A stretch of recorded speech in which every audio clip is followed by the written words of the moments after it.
आने वाला है तूफान और पूरे अलर्ट पर है हिंदुस्तान। जो तस्वीरें आ रही हैं वो मैं आपको दिखा रहा हूं, ये देखिए जरा, ये तूफान की समंदर की तस्वीर है। फुल स्क्रीन लीजिए जरा। समंदर की लहरों और आवाज से आपको अंदाजा होगा तूफान कितनी तेजी से बढ़ रहा है। 150 किलोमीटर प्रति घंटे की रफ्तार है। 150 किलोमीटर प्रति घंटे की रफ्तार है। जरा आवाज सुनाइए तूफान की, समंदर की आवाज। अब अगली तस्वीर आपको दिखाने जा रहे हैं। तूफान गुजरात से टकराएगा। उससे पहले देखिए गुजरात में जो तूफान आया है उससे देखिए पेट्रोल पंप पर आप देख रहे हैं शॉर्ट सर्किट हुआ है। पेट्रोल पंप की तस्वीर मैं आपको दिखा रहा हूं। फुल स्क्रीन लीजिए जरा इस तस्वीर को। लगातार बारिश हो रही है, लगातार बारिश हो रही है। सुनिए जरा।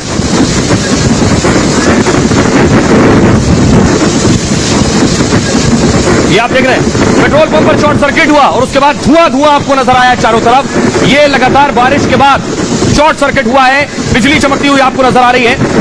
ये देख रहे हैं आप पेट्रोल पंप की तस्वीरें हैं। वहां के जो हालात हैं पेड़ों के जरिए आप अंदाजा लगा सकते हैं कितना भयंकर तूफान है। ये आप देख रहे हैं बिजली चमक रही है। अगली तस्वीर आपको दिखाता हूं। ये आप देख रहे हैं टावर गिरा दिए गए। फुल स्क्रीन लीजिए। टावर क्यों गिराया गया? इसलिए क्योंकि बाद में किसी के ऊपर न गिर जाए, इसलिए टावर्स गिरा दिए गए तूफान से पहले। फुल स्क्रीन लीजिए।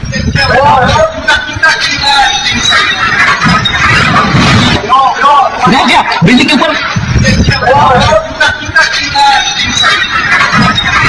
ये टावर इसलिए गिराए जा रहे हैं क्योंकि तूफान आने के बाद ये टावर गिरेगा, किसी के ऊपर गिरेगा, किसी के घर पर गिरेगा, लोगों के ऊपर गिरेगा तो बड़ा नुकसान पहुंचा सकता है। इसलिए एहतियातन ऐसी जो भी चीजें हैं जो लोगों के ऊपर गिरकर नुकसान पहुंचा सकती हैं, चाहे वो ये टावर हो या फिर होर्डिंग्स जो आसपास लगी होती है सड़कों पर, उन्हें हटा दिया गया है। न सिर्फ गुजरात, आपको बताऊं उत्तर प्रदेश से भी खबरें हैं कि कई शहरों में तेज बारिश और आंधी की वजह से होर्डिंग्स हटा दिए गए क्योंकि होर्डिंग्स गिरने से भी लोगों को चोट लग सकती है। अगली तस्वीर दिखा रहा हूं, ये देखिए जरा। तूफान से देखिए सब उड़ रहा है। रफ्तार देखिए तूफान की रफ्तार से आपको अंदाजा होगा कि हवा की स्पीड 150 किलोमीटर प्रति घंटे की होगी। फुल स्क्रीन लीजिए जरा तस्वीर।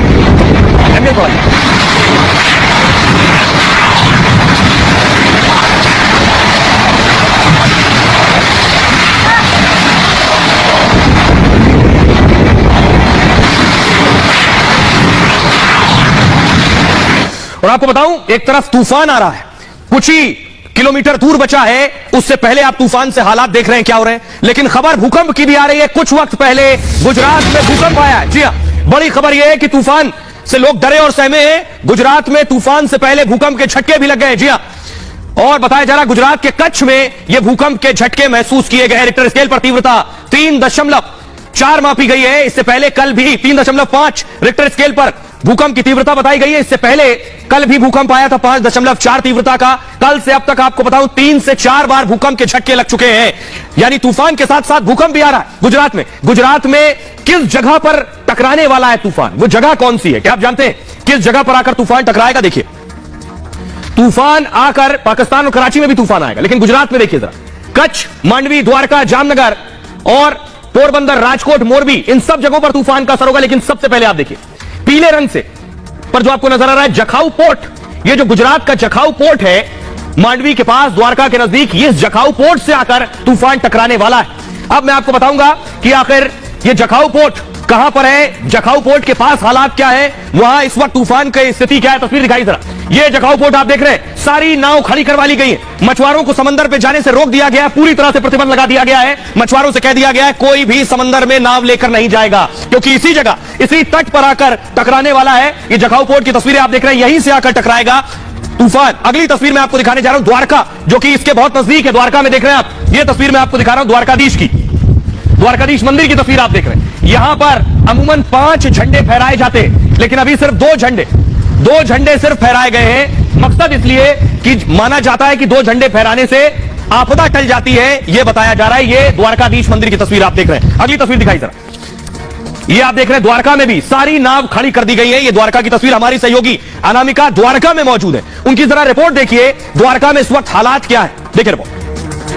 द्वारका पर तस्वीर जो है वो वाकई में परेशान करने वाली है, क्योंकि हवाओं की रफ्तार यहाँ पर ज्यादा तेज हो गई है और हवाओं की रफ्तार ज्यादा तेज हो गई कि ये देखिए सामने देखिए ये अपने आप में उड़ रहा है और ये उड़ करके देखिए उलट करके गिर चुका है ये। इसके अलावा बारिश जोरों की हो रही है और इस बीच जो समुद्र की लहरें उन्होंने अचानक से अपना रूप बदल लिया है और तेजी के साथ आगे बढ़ रही है। और तस्वीरें यहाँ पर धीरे धीरे बदल रही है कि बहुत जोरों की बारिश के साथ साथ अगर बात की जाए तो बहुत तेज हवा है और इस तेज हवा में खड़े हो पाना भी बहुत मुश्किल हो रहा है। ऐसे में जो स्थिति है जिसको लेकर आकलन पहले से किया गया था मौसम विभाग की ओर से, IMD की ओर से, तस्वीर कुछ वैसी दिखाई दे रही है। जब हवा का प्रेशर अभी कुछ तरह से ज्यादा बढ़ गया और वो देखिए सामने जिस तरीके से बैरिकेडिंग है वो गिर रही है धीरे धीरे। जो रोड लगाए गए थे वो टेढ़े हो गए हैं अब, और आसपास के इलाकों में जिस तरीके से यहाँ पर इस तरीके से दीवार बनाई गई थी और कुछ सामान रखा गया था वो सब कुछ गिर चुका है। ये पेड़ देखिए, यहाँ पर ये पेड़ गिर गया है। इसके अलावा जो तस्वीर है वो अब धीरे धीरे बदल रही है, क्योंकि जिस तरीके से अचानक से बहुत तेज ऐसा लगा कि बहुत झोंका आ रहा है और वो हवा का प्रेशर इतना ज्यादा था, एक बार तो हमारी गाड़ी तक बैलेंस होने लगी। इसके बाद से अभी भी हवा बहुत ज्यादा तेज है, जिसके चलते देखिए आपकी ये कुछ सामान नीचे गिर चुका है। इसके अलावा एक जो मूर्ति देख रहे हैं आप,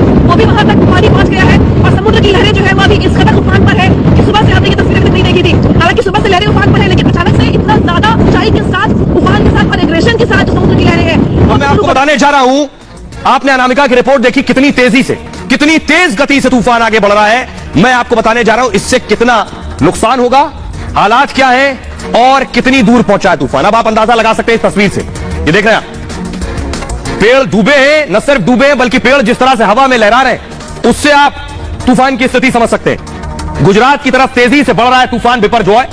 मौसम विभाग ने बिपरजॉय को बेहद खतरनाक माना है।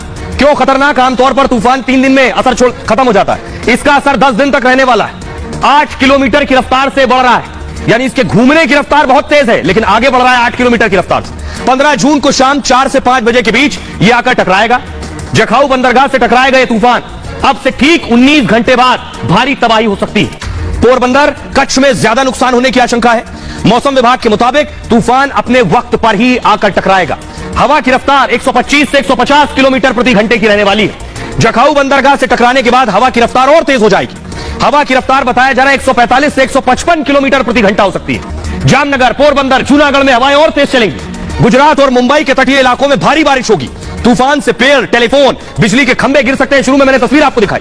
घरों को भी नुकसान होने की संभावना है। टीन शेड गिरने के साथ तटों को नुकसान हो सकता है। 3 से 6 मीटर ऊंची लहरें उठ सकती हैं और बारिश के साथ ही बाढ़ आने का भी खतरा है। कल गृह मंत्री ने भी इस बात का जिक्र किया था। तूफान को लेकर आज ऑरेंज अलर्ट है। मौसम विभाग ने कल के लिए रेड अलर्ट जारी किया है। तूफान बिपरजॉय का असर तेजी से बढ़ रहा है। गुजरात के द्वारका में फिर स्थिति खराब हो रही है। द्वारका सहित कई जगहों पर बारिश हो रही है। समंदर के आसपास भारी बारिश की भी संभावना है। मुंबई में भी बिपरजॉय तूफान का असर दिख रहा है। समुद्र में तेज लहरें उठ रही हैं। तूफान को लेकर मुंबई में भी अलर्ट है। समुद्र किनारे लोगों के जाने पर रोक लगा दी गई है। तेज हवाओं और ऊंची लहरों से अब तक 9 लोगों की मौत हो चुकी है। मछुआरों को 16 जून तक समुद्र में जाने की अनुमति नहीं है। आइए अब मैं आपको सुनवाने जा रहा हूं, सुनिए जरा। इस पूरे मौसम पर बहुत नजदीक से नजर रखे हुए मौसम विभाग के डीजी है महापात्रा साहब, उन्हें सुनिए जरा।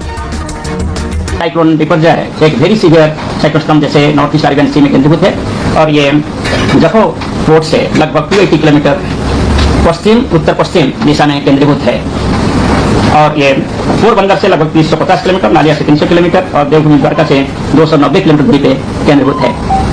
जैसे आप ब्लैक लाइन देख रहे हैं वो ऑब्जर्व ट्रैक है, रेड लाइन फोरकास्ट ट्रैक है।